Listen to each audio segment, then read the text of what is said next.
없었어요. 왜? 형제니까. 형제는 싸우면 안 됩니다. 교회 안에서도 형제끼리는, 교인들끼리는, 목사도 마찬가지지만 싸우면 안 되는 거죠. 그래서 이스라엘 백성들은 아래로 갑니다. 에시온게벨, 엘라스로. 물 때문이죠. 물을 얻기 위해서 이 항구 도시에 가서 휴양도 하고 쉬기도 할 겸 에시온게벨까지 내려가서 다시 왕의 대로 옆으로 올라가는 거죠. 거친 땅이죠. 거친 땅. 셀라라는 곳이, 셀라가 바위라는 뜻입니다. 바위. 그러니까 페트라가 바위라는 뜻이죠. 그러니까 페트라가 셀라예요. 에돔의 수도는, 첫 번째 수도는 보스라고요. 보스라 위에죠. 보스라. 그러니까 마치 마사다 같은 요새로 되어 있는 보스라. 두 번째 수도가 셀라예요. 셀라. 페트라죠. 페트라. 저는 이곳을 가보았습니다. 그리고 페트라에서 굉장한 감동을 받았죠. 사진도 많이 찍고요. 자, 이 페트라를 통해서 이제 올라가려고, 이게 왕의 대로예요. 왕의 대로. 근데 이 지도가 지금 조금 잘못되었습니다만은 나중에 다시 이제 정정된 지도가 나올 겁니다. 이 길로 가지 않고 셀라나 보스라 이쪽을 통과하지 않고, 수도인데 이쪽을 통과하지 않고 옆으로 가요. 옆길로 가면서 불평하게 되죠. 원망하게 되고요. 여러분들이 사막을 한 10분만 걸어보십시오. 자연스럽게 원망과 불평과 욕설이 터져나올 겁니다. 이스라엘 백성들이 그랬죠. 그래서 하나님께서 불뱀을 보내시고요. 이스라엘 백성들은 거기서 다시 회개합니다. 이 지역을 가면은 그 구리광산도 있고요. 수십 개의 구리광산이 현재도 남아 있습니다. 구리뱀, 놋뱀을 쳐든. 우리가 기독론적으로 해석할 때 놋뱀도 예수 그리스도의 그림자죠. 예수 그리스도의 모델입니다. 왜? 놋뱀을 쳐다보는 자는 다 구원을 얻었잖아요. 놋뱀을 봐라. 놋뱀을 보면 너희가 살리라. 자, 이스라엘 백성들은 이제 저 위쪽으로 쭉 사해 옆으로 해서 모압 땅까지, 여리고 건너편까지 올라갑니다. 다음 그림을 한번 볼까요? 가나안 들어갈 때에 7 족속들은 이렇게 흩어져서 살았습니다. 우리가 살펴볼 것은 아모리 족속, 호전적인 아모리 족속이 강하죠. 여리고도 아모리 족속입니다. 예루살렘은 여부수 족속의 수도인데, 오늘 여긴 여부수 족속에 나와 있지 않는데 여부수 족속의 수도입니다. 헷 족속도 아래 저 위에도 있고요. 헷 족속, 가나안 족속도 흩어져 이렇게 살고 있었습니다. 모여서 살고 있기보다. 자, 이스라엘 백성들이 위까지 이제 올라오면서, 다음 그림이요. 여리고, 여기가 이제 여리고가 있고요. 모압 고온, 모압 평지인데요. 고온입니다. 이 지역보다 저 옆에 모압 지역이 높아요. 이렇게 위치가. 그래서 모압 이쪽에 느보산에서 모세는 이스라엘 백성들을 다 모아놓고 모세의 마지막 설교, 그리고 백성들과 하나님과의 언약 체결식을 하게 됩니다. 모세는 철저한 중보자죠. 그것이 신명기 27장에 나옵니다. 모세는 12번이나 이스라엘 백성들에게 저주를 퍼붓습니다. 너희가 이렇게 하지 않으면 저주를 받을지니, 백성들이 아멘 합니다. 여러분 그 장면을 한번 생각해 보시죠. 200만이 넘는 그 백성들이 느보산에서 운집한 가운데 모세는 백성들과 모압에서 언약을 체결했다 해서 모압 언약이에요. 신명기 28장 1절에 보면 모압에서 언약을 체결하고 이런 장면이 나옵니다. 모압 언약은 나중에 더 자세히 공부하겠지만 시내산 언약을 더 자세하게, 그러니까 시내산 언약은 가나안에 들어갈 때 40년이라는 세월이 필요하죠. 그러니까 이거는 거시적 관점에서 기록된 거예요. 십계명도. 그러니까 비교를 해보면 모압 언약은 미시적 관점입니다. 바로 많이 내려다 보이죠. 느보산에서 모압 평지, 여리고도 보이고 다 보입니다. 저 밑에까지 다 보여요. 한눈에 쭉 보여요. 모세는 거기서 백성들과 같이 언약을 체결하고 백성들이 다 보는 그 앞에서 골짜기 밑으로 내려가요. 밑에 골짜기가 쭉 있거든요. 그리고 모세는 쓸쓸하게 죽음을 맞이합니다. 하나님 앞에 가죠. 여러분, 그게 리더라고 봅니다. 리더가 마지막에는 뭐 장례식도 크게 하고 이게 아니라, 기독교는 무덤이 없잖아요. 예수님도 무덤을 안 남겼는데 기회 찾아냈죠. 칼빈도 죽을 때 내 무덤 남기지 말라 했어요. 근데 무덤을 어떻게 남기지 않냐 해서 칼빈의 제자들이, 베자나 이런 제자들이 그 제네바에 가면은 묘지에 JC라고 약자가 되어 있어요. 존 칼빈의 약자죠. 평지입니다. 그냥 무덤이 없어요. 기독교는 무덤을 남기지 않습니다. 다른 종교를 보세요. 거대한 무덤을 남기고 사람들이 계속 칭송하기를 원하죠.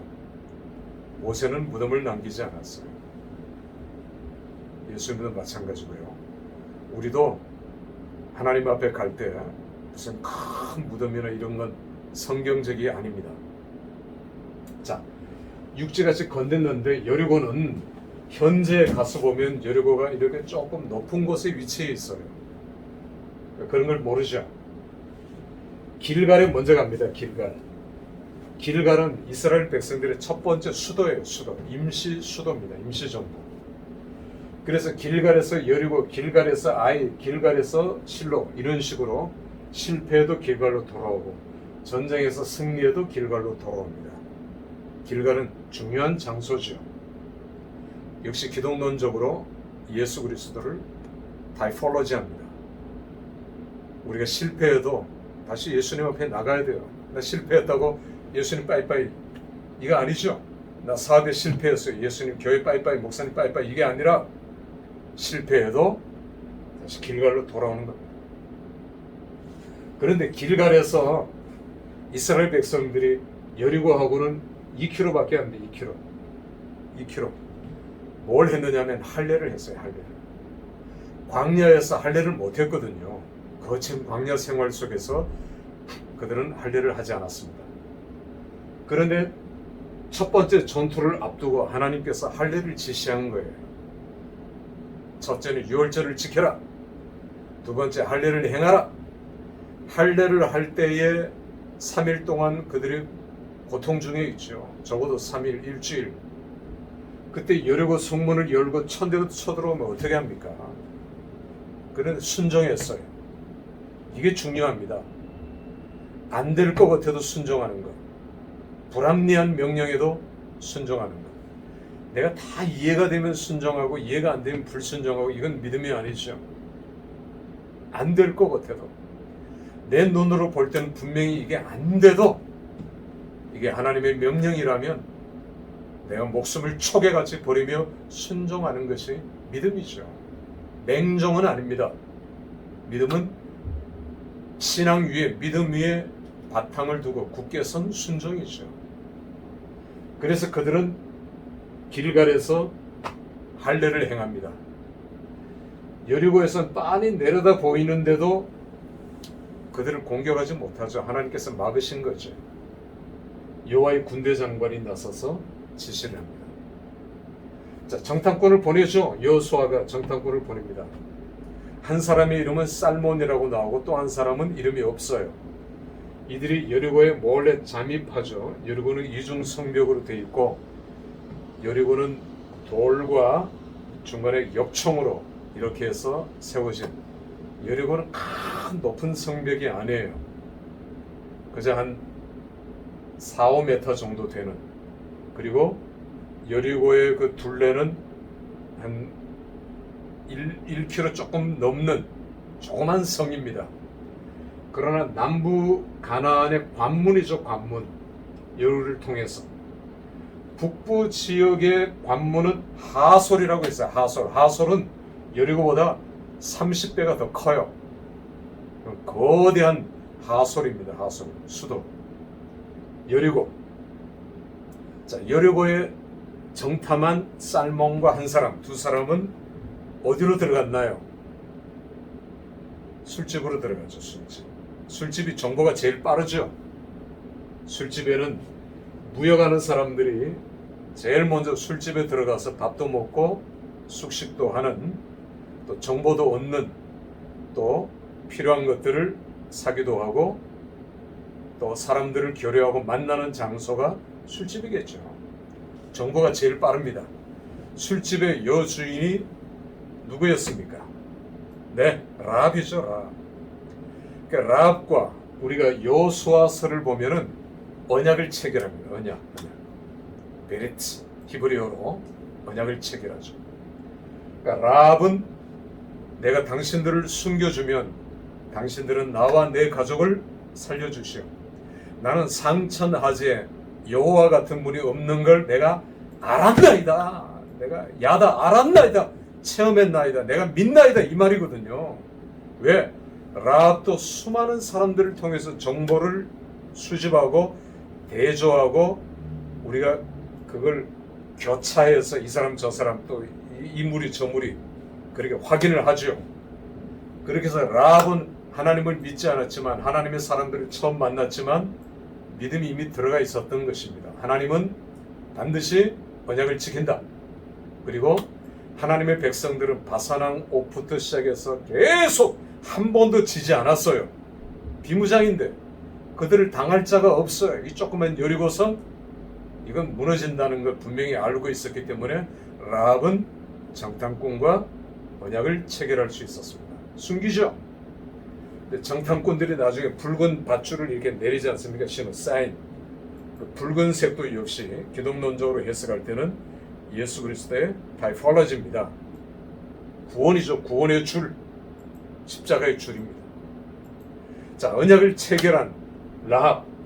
여호수아는 여호수아서를 기록할 때 주인공을 자기가 아니라는 거죠. 라합을 제시합니다. 그러니까 여호수아서 1장은 서론이에요. 여호수아서 2장은 여호수아서 전체를 연결하는 다리예요. 다리. 1장과 전체를 연결하는 다리. 그 다리 역할을 한 사람이 라합입니다. 라합. 결국 이스라엘 백성들은 여리고를 정복하죠. 비무장으로 여리고성을 무너뜨리고 여리고성을 정복하고 언약을 체결한 라합과 그 가족을 살려줍니다. 살몬은요 차세대 리더였지요. 유다 지파의 그 살몬은 라합과 결혼합니다. 술집 여인이 물론 오늘날의 관점으로 보면 천한 여인이고 그런 표현을 썼겠지만 물론 히브리어 우리가 성경을 번역할 때는 기생 라합, 그죠? 창녀 이런 표현까지 쓰는 사람도 있는데 그건 모릅니다. 그건 알 수 없지만 그러나 살몬의 눈에는 라합이 정결한 처녀로 보였을 거예요. 정말 믿음이 있는 하나님의 신부로 보였고 살몬은 라합과 결혼합니다. 그리고는 유다 지파이기 때문에 땅을 분배받아서 어디로 이주하느냐면 베들레헴으로 이주해요. 베들레헴으로 이주한 이 살몬은 라합과 어쩌면 사람들이 잘 모르는 시골이죠. 베들레헴은 예수님 당시도 인구가 200명이 넘지 않았다 했으니까 이 구약 시대는 뭐 인구가 굉장히 작은 그런 곳이죠. 거기에서 정착을 하고 자식을 낳습니다. 아들. 그 아들 이름이 뭡니까? 예, 보아스죠. 보아스. 이 보아스는 이방 여인 룻을 자기 아내로 받아들입니다. 모압 여인이죠. 룻. 그리고 자기 어머니가 이방 여인이었기 때문에 룻을 받아들이는 데는 전혀 부담이 없었어요. 그리고 거기에서 자녀가 탄생하죠. 누굽니까? 거기서 탄생한 자녀가 이제 오바드라는 동사입니다. 오바드는 성기다. 아바드 성기다고요. 오벳은 명사예요. 명사형. 섬기는 사람. 오벳 이름이 오벳이 됩니다. 오벳. 너는 섬기는 사람이 되라. 그랬겠죠. 그 오벳의 자식은 누구냐면 오벳이 누구를 낳고 이새를 낳고 이새가 다윗을 낳고 이렇게 돼요. 예수 그리스도의 조상으로 이어지죠. 이게 룻기에 나오는 계보 아닙니까? 그리고 라합과 연결이 되잖아요. 예수 그리스도의 조상 중에 이방 여인들이 들어 있었고, 유대인들은 혈통주의, 순수 혈통주의, 혈통을 굉장히 중요시하는 종족이지만 하나님께서는 그 편견을 무너뜨린 거죠. 예수님의 조상 중에 이방 여인들, 그리고 천한 여인들이 들어 있었던 것입니다. 만약에 룻기가 없었다면, 그래서 우리가 구속사가 중요한 거예요. 룻기가 없으면 어떻게 예수 그리스도가 다윗의 조상이고, 그리고 오늘 여호수아가 없었다면 라합이 예수 그리스도의 조상인 걸 우리가 어떻게 알 수 있었겠어요? 이게 구속사입니다. 우리를 구원하시는 하나님의 역사죠, 역사. 이렇게 해서 여리고 정복, 라합은 믿음의 여인. 우리가 히브리서를 보면 히브리서 11장에 믿음의 조상들의 이름들이, 영웅들의 이름이 쭉 나열되잖아요. 그런데 거기를 보셔요. 여호수아라는 이름이 있는지 없는지. 없어요. 여호수아는 자기 이름 대신에 라합을 넣었어요. 라합이 있어요. 라합이 히브리서 11장에 위대한 믿음의 영웅, 모세도 있고 아브라함도 있고 위대한 믿음의 영웅 중에 천한 여인, 이방 여인 라합이 들어가 있어요. 여호수아는 없는데, 모세 후계자 위대한 영웅 여호수아는 없어요. 하나님께서 여호수아는 빼고 라합을 넣은 거죠. 또 그것이 여호수아가 원했던 바이기도 하고요. 여러분, 이 히브리서의 짝이 있죠, 짝이. 짝성경이 뭡니까? 야고보서잖아요. 히브리서는 믿음이고 야고보는 행위를 강조하잖아요. 그 행위를 강조하는 야고보서의 두 명의 주인공이 나와요. 5장에서. 누구냐면 아브람과 라합이에요. 라합. 이게 야고보서의 주인공 두 사람, 그러니까 믿음을 행동으로 옮겼던 사람, 위대한 아브람과 라합을 동등한 위치에 올려놓았어요. 그만큼 라합의 비중 크다. 그만큼 라합은 예수 그리스도의 조상으로서의 부족함이 없는 인물이다. 위대한 여성이다. 과거를 묻지 않잖아요. 우리는 어쩌면 교회 안에서도 뭐 새신자가 오면은 형사가 취조하듯이 고향이 어디냐 뭐 이것까지는 좋아요. 뭐 그냥 이웃관계, 집안관계, 뭐 결혼관계, 자식관계 형사가 취조하는 것 같이 잘못된 건 그렇게 하면 안 돼요. 얘기하지 않는 거는 묻지 말아야 합니다. 자, 라합은 위대한 여성이었고, 이렇게 해서 여리고를 정복하죠. 여리고를 정복한 이스라엘 백성들. 여러분, 저는 여리고에 가서 이 여리고 평지를 보니까 작은 나무들이, 수풀들이 쭉 우거져 있는데 이스라엘 백성들이 그 뒤에 숨으면 안 보여요. 만원경이 없으니까. 그리고 또 하나는 그런 작은 수풀들이 다 사람으로 보여요. 어마어마한 사람으로 보여요. 여리고성 사람들이 좁은 1km, 1.2km밖에 안 되는 이 성, 그 성이 작으니까 내벽과 외벽, 그 위에 널판지를 얼기설기해서 집을 지었는데 라합의 술집이 거기 위에 있었죠. 위에 성벽을 타고 이렇게 도망갔잖아요. 이스라엘 백성들이 비무장으로 남자가 60만 명이 하루에 한 번씩 마지막 날 7바퀴를 도니까 얼마나 두렵겠습니까? 그리고 마지막 날에 와! 하고 이제 소리를 외치니까 안에 있는 내벽이 외벽을 쳐서 이게 무너진 거예요. 이게 가스탕이라는 고고학자가 발굴한 내용입니다. 그러니까 이게 하나님이 역사하신 거죠. 내벽이 외벽을 쳐서 무너지고 여리고를 공격한 겁니다. 자, 여리고를 이제 뺐고 두 번째 그들이 공격한 곳이 아이죠. 아이. 다시 길갈로 갔다가 길갈에서 정비하고 아이로 갑니다. 우리말엔 뉘앙스 같이 아이는 작은 성이에요. 그래서 뭐 60만 다 보낼 필요 없다. 일부분만 보내자 해서 2,000명 소수만 보냈더니 이 아이 성이 이름이 아이지 여리고보다 더 커요. 가보면 이스라엘 백성들이 36명이 한순간에 죽었습니다. 숫자가 적긴 하지만 충격이었죠. 충격. 아이가 깜짝 놀라서 이제 그 싸우려고 하지 않았는데 이스라엘 백성들과 첫 번째 조회했을 때 36명이 죽자. 그러니까 가나안 7 족속들은 이스라엘 백성들이 밀고 들어올 때 다 항복하려고 했어요. 마음이 물같이 녹았더라라고 했습니다. 이 메뚜기 떼 같은 200만이 확 몰려오는데, 그러니까 이 가나안은 이 사람들이 들어올 때는 도시국가예요. 성 하나가 하나의 국가입니다. 여리고도 하나의 국가예요. 그 아까 이제 그 뭐 아모리 족속이지만 그러나 수많은 수십 개 도시국가 성으로 되어져 있는 가나안 지역이었습니다. 하나님께서는 아브라함과 그 식구들 70명을 애굽으로 고센 땅에 마치 어머니의 자궁같이 그 속에서 이제 400년 동안을 자라게 한 거예요. 430년 동안을. 그러니까 거기서 인구가 70명, 노예들까지 합하면 뭐 한 2000명 되겠죠. 쭉 이름들이 나오니까 그 2000명이 430년 동안, 그러니까 원 제너레이션이 한 세대가 그 당시엔 20년이 안 돼요. 20년이 채 안 돼요. 오늘도 아마 원 제너레이션을 20년으로, 어떤 학자는 30년으로 보지만 20년으로 쳐도 400년이면 20개의 제너레이션인데 20개의 제너레이션이 2000명이 200만이 된다는 건 정말 불가능하잖아요. 그런데 하나님께서 이스라엘 백성들을 모아놓고요.